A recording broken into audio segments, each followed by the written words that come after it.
नमस्ते और स्वागत है। ये है लल्लन टॉप और मैं हूं अभिषेक। जब किसी राज्य में चुनाव होते हैं तो किन किन चीज़ों का इंतज़ार होता है? नेताओं के आने का, उनके जगह जगह जाकर प्रचार करने का, उनकी बयानबाजियों का। तमाम विवाद भी होते हैं चुनाव के बीच में, उन विवादों से चुनाव पे असर भी पड़ता है। इन सब बातों के बीच एक जिस चीज़ का और इंतज़ार होता है वो होते हैं तमाम पोल्स। चुनाव के पहले होते हैं ओपिनियन पोल। बिहार चुनाव से ठीक पहले यानी कि मंगलवार 20 अक्टूबर की शाम इंडिया टुडे ग्रुप के न्यूज़ चैनल आज तक पर लोकनीति और CSDS का एक ओपिनियन पोल दिखाया गया। इस ओपिनियन पोल के मुताबिक बिहार में एक बार फिर से नीतीश कुमार के नेतृत्व में NDA की सरकार बन सकती है। इस खबर में हम आपको बताएंगे कि किसको कितनी सीटें मिल सकती हैं, किसको कितने फीसदी वोट मिल सकते हैं। साथ ही ये भी आपको बताएंगे कि बिहार की जनता के लिए मुख्य मुद्दे कौन से हैं। लेकिन उससे पहले जान लीजिए कि ये जो ओपिनियन पोल होता है इसे कराया कैसे जाता है, ये पूरी प्रक्रिया क्या होती है। इधर आइए, इधर इस पूरी खबर को, इस पूरी प्रक्रिया को यहाँ पे समझते हैं। ये वेबसाइट है हमारी दी लल्लन टॉप। वेबसाइट पे आर्टिकल हो चुका है, आर्टिकल किया है हमारे साथी वरुण कुमार है। उन्होंने क्या कहता है, बिहार का पहला ओपिनियन पोल, NDA को मिलेगा बहुमत, नीतीश फिर बनेंगे CM। किसका होगा राज तिलक? सबसे बड़ा ओपिनियन पोल। स्टोरी में नीचे आए और पढ़ें पे क्लिक करा। कैसे कराया गया ओपिनियन पोल, जिसकी हम बात कर रहे थे कि ये पूरी प्रक्रिया होती क्या है, कैसे ओपिनियन पोल कराया जाता है। इस पोल को 10 से 17 अक्टूबर तक कराया गया। 10 अक्टूबर से 17 अक्टूबर तक पोल कराया गया। 37 विधानसभा क्षेत्रों, 148 पोलिंग स्टेशन को इस सर्वे में कवर किया गया। इस ओपिनियन पोल के लिए 3731 लोगों से बात की गई, उनकी राय ली गई और उसको इसमें शामिल किया गया। 60% पुरुष, 40% महिलाओं से बात की गई। सर्वे के लिए 90% ग्रामीण और 10% शहरी लोगों से बात की गई। 90% लोग शहर के, 90% ग्रामीण के और 10% शहर के लोग। सर्वे के लिए हर आयु वर्ग के लोगों से बात की गई। सैंपल में 16% सवर्ण, 51% OBC, 18% SC और 14% मुस्लिमों से बात की गई। इन सारी बातों का जो निचोड़ निकला उससे तैयार किया गया ये ओपिनियन पोल। ये हो गई वो सारी बातें कि ये पूरा ओपिनियन पोल कैसे तैयार किया गया। ये तमाम प्रक्रियाएं थी, उससे जो निचोड़ निकला उसे पोल में शामिल किया गया। जानिए इस ओपिनियन पोल की खास बातें, क्या खास बातें ओपिनियन पोल से निकली। ये ग्राफिक आप देख सकते हैं, मोटा मोटी समझ सकते हैं इससे, बाकी बातें हम आपको बताते हैं। 52% लोग नीतीश कुमार के काम से संतुष्ट हैं, 44% लोग असंतुष्ट हैं, मानते हैं नीतीश कुमार ने बिहार में ठीक ठाक काम जिसके लिए उन्हें लाया गया था, बनाया गया था मुख्यमंत्री, वो नहीं किया। 2015 में नीतीश कुमार से 80% लोग संतुष्ट थे, जबकि 18% लोग असंतुष्ट थे। तीसरा पॉइंट, प्रधानमंत्री नरेंद्र मोदी के काम से 61% लोग संतुष्ट हैं, जबकि 35% लोग असंतुष्ट हैं। राज्यों का भी चुनाव हो तो प्रधानमंत्री नरेंद्र मोदी जिस तरह से प्रचार करते हैं, उनका नाम एक बड़ा फैक्टर रहता है, उसके लिहाज से तीसरा पॉइंट अहम है।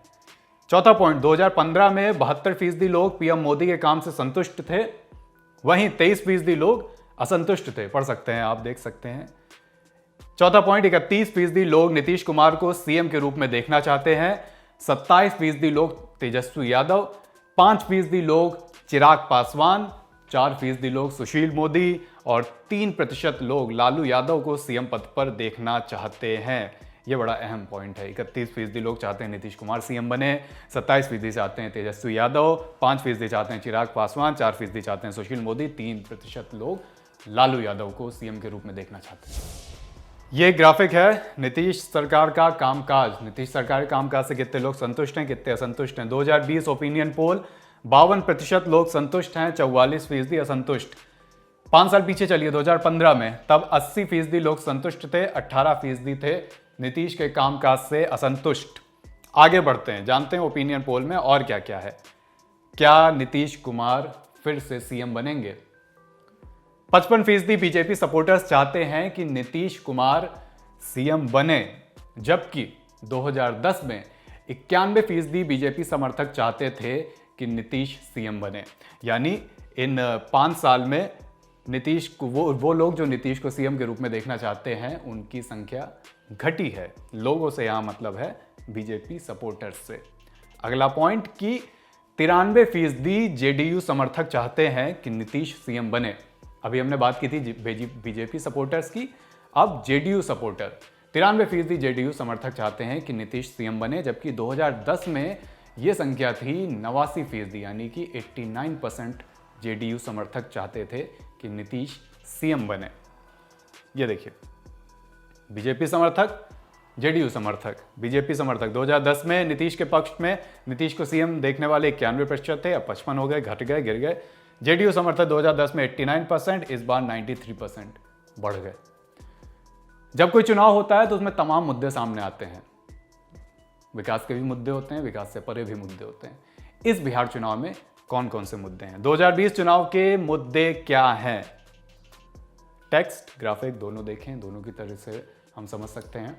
29% लोग विकास, 20% लोग बेरोजगारी, 11% लोग महंगाई, 6% लोग गरीबी, 7% लोग शिक्षा को सबसे बड़ा मुद्दा मानते हैं इस बिहार चुनाव में। ये ग्राफिक है, महागठबंधन विकास 20%, इनके 20% मुद्दे जो हैं, जो चुनावी मुद्दे, वो विकास पर केंद्रित हैं, 35% बेरोजगारी, महंगाई, इसी तरह एनडीए और अन्य का ग्राफ। ये तो ही मुद्दों की बातें, अलग अलग बातें कि कौन किसको समर्थन पहले करता था, अब वो कितना समर्थन मिल रहा है मुख्यमंत्री पद के दावेदारों को। लेकिन एक गुणागर्द ये भी होता है कि भाई चुनाव के पहले क्या कह रहे हैं समीकरण, किसको कितने वोट मिल सकते हैं। लोकनीति और सीएसडीएस के सर्वे के मुताबिक चुनाव में एनडीए को 38% वोट मिल सकते हैं, महागठबंधन को मिल सकते हैं 32%, यानी 6% का बड़ा अंतर, जीडीएसएफ को 7%, एलजेपी को 6% और अन्य के खाते में जा सकते हैं 17% वोट। अब तक बिहार चुनाव से पहले जो समीकरण बन रहे हैं उसके हिसाब से ये वोटों की गणित है, वोट परसेंटेज की गणित है, लेकिन गणित सीटों की भी जान लेते हैं, किसको कितनी सीटें मिल सकती हैं। आइए थोड़ा नीचे चलें। अगर वो वोट परसेंट वाली बात हम ग्राफिक के जरिए समझाना चाहें तो मोटा माटी ये निचोड़ है, महागठबंधन, एनडीए, जीडीएसएफ और एलजेपी के वोट परसेंट। फिर बात आती है किसको कितनी सीटें मिल सकती हैं। बिहार विधानसभा चुनाव में किस दल को कितनी सीटें मिलेंगी। लोकनीति और सीएसडीएस के सर्वे के मुताबिक चुनाव में एनडीए को 133 से 143 सीटें मिल सकती हैं, महागठबंधन को मिल सकती हैं 88 से लेकर 98 तक सीटें, एलजेपी को 2 सीटों से लेकर 6 सीटें मिलने का अनुमान है, संभावना है। वहीं अन्य के खाते में जा सकती हैं 6 से लेकर 10 सीटें। जब आप वेबसाइट पर जाएंगे खबर में तो आपको ये सीटों की गणित इस हिस्से में मिलेगी, ग्राफिक के ठीक नीचे। जब चुनाव होते हैं उसके पहले लोग मोटा माटी अपना एक मन बना लेते हैं कि वो किसे वोट देंगे, हालांकि ये बात गोपनीय भी रखनी होती है। लेकिन सर्वे ने इसका अनुमान लगाया। सर्वे के मुताबिक 10% लोगों ने कहा कि उन्होंने कोई अभी फैसला नहीं किया है कि वो बिहार विधानसभा चुनाव में किसे वोट देंगे। 14% ने कहा कि वो मतदान के दिन ही फैसला लेंगे कि भैया हम किसको वोट देने वाले हैं।